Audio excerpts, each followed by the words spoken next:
Assalomu alaykum hurmatli tomoshabinlar, kanalimizga xush kelibsiz. Bugungi videomizda Termizda sodir bo'lgan bezorilar janjali haqida ma'lumot beramiz. Kanalimizga yangi bo'lsangiz obuna bo'lib qo'yishni va bir dona like tugmachasini bosib qo'yishni unutmang. Termizda bezorilar guruhi qo'lga olindi. O'tkir tig'li jismlar bilan jinoyat sodir etgan shaxslarga nisbatan chora ko'rildi. Termiz shahrida bir guruh yoshlar tomonidan sodir etilgan bezorilik holati fosh etildi.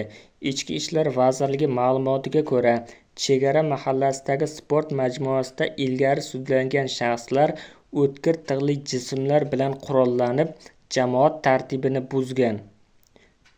Huquq-tartibot organlari tomonidan o'tkazilgan tezkor tadbir natijasida barcha gumondorlar qo'lga olinib, sud qarori bilan 10 sutkaga ma'muriy qamoqqa olindi. Shuningdek, 1-aprel kuni shaharning yana bir hududida shunga o'xshash holat qayd etilgani, unda ham bir guruh shaxslar o'rtasidagi tortishuv pichoq ishlatilgan janjalga aylangani ma'lum qilindi. Manba: darakchi.uz sayti.